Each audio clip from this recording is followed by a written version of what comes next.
सितंबर का महीना था। काली अंधेरी रात थी। धीरे धीरे से हवा की ठंडी लहरें आ रही थी। आकाश में बिजली चमक रही थी। महेंद्र चाचा अपने घर से दूर अपने खेतों में खट में सोए हुए थे। उनका खेत गांव के तालाब के पास था। बारिश के कारण पूरा तालाब भर गया था और खेत में घास भी ज्यादा हो गई थी। उसके कारण अंधेरे में ये सब ज्यादा डरावना लग रहा था। उस तालाब के किनारे आम के 6-7 बड़े बड़े पेड़ थे। आम के पेड़ की डालियों की आवाज भी काफी डरावना लग रहा था। अचानक खेतों में बंधी हुई भैंसों ने चिल्लाना शुरू कर दिया। महेंद्र चाचा को पता ही नहीं चल रहा था कि आखिर ये भैंसें ऐसा क्यों कर रही हैं। उन्हें लगा कि शायद ठंडी के कारण ये भैंसें ऐसा कर रही होगी। इसीलिए महेंद्र चाचा के खेत में चिमनी जलाई।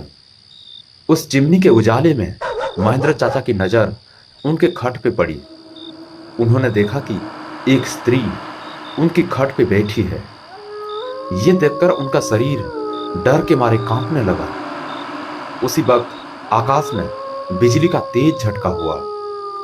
वैसे तो महेंद्र चाचा बहादुर थे, लेकिन आज उन्हें भी थोड़ा डर लग रहा था।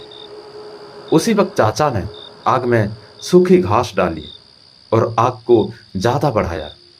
उसकी वजह से वो औरत ठीक से दिखाई दे रही थी। महेंद्र चाचा ने तापने के साथ बैठे बैठे ही बूम लगाई, कौन है? पर सामने से कोई प्रतिक्रिया नहीं मिली। इसीलिए काका अचंभित रह गए। उनकी समझ में कुछ नहीं आया। चाचा खड़े हो गए। उसके बाद महेंद्र चाचा ने सोचा कि अब डरने से कुछ नहीं होगा, मुझे हिम्मत से काम लेना पड़ेगा, क्योंकि जो डर गया वो समझो मर गया। चाचा ने एक बड़ी लकड़ी हाथ में ली और बोले, कौन हो तुम? तुम्हें क्या लगता है कि मैं तुमसे डर गया हूं?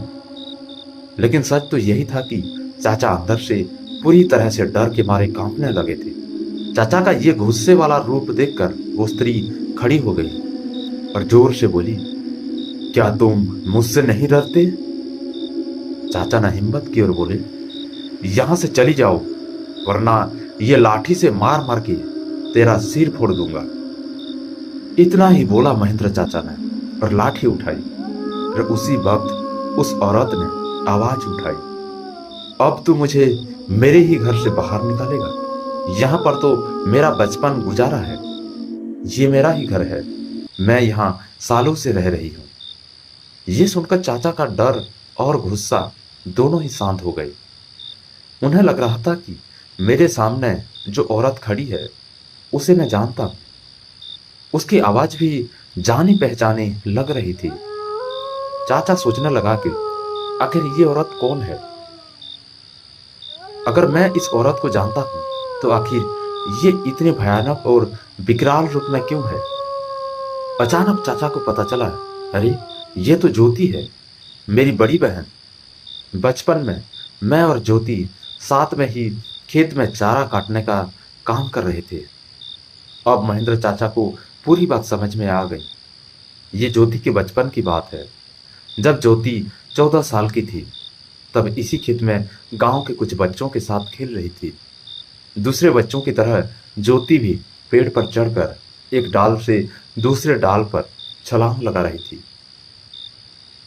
अचानक ज्योति जिस डाल पर बैठी थी वही डाल टूट गई और ज्योति मुंह के बल पर नीचे गिर गई। ये देखकर सारे बच्चे डर के मारे चिल्लाने लगे।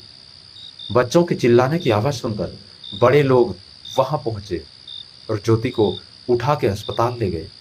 लेकिन तब तक काफी देर हो चुकी थी। ज्योति की मौत हो गई थी। महेंद्र चाचा को ये सारी बातें याद आ गई और वह सीधा ज्योति के पास जाके रोने लगे। जब ये बात गांव वालों को पता चला तो सारे गांव वाले चौंक उठे थे। वास्तव में वह ज्योति ही थी।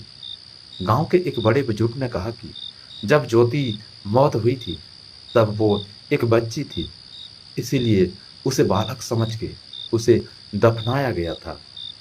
लेकिन वास्तव में उसका अंतिम संस्कार करने की जरूरत थी। इसीलिए ज्योति की आत्मा आज तक भटक रही है। महेंद्र चाचा ने तुरंत ही ज्योति को जहां दफनाया गया था वहां से उसे निकाला। किसी की भी हिम्मत नहीं हो रही थी कि कोई उसके पास भी जा सके। उसी वक्त ज्योति की आत्मा ने गांव वालों के सामने आके कहा कि हाँ, आपकी बात सही है, मैं मर चुकी हूँ। आप लोगों को मुझसे डरने की जरूरत नहीं है।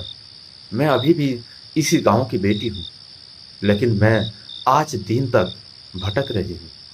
मुझे मुक्ति दीजिए। बाद में महेंद्र चाचा ने ज्योति के शव का अग्नि संस्कार किया और उसकी आत्मा को शांति दिलाई।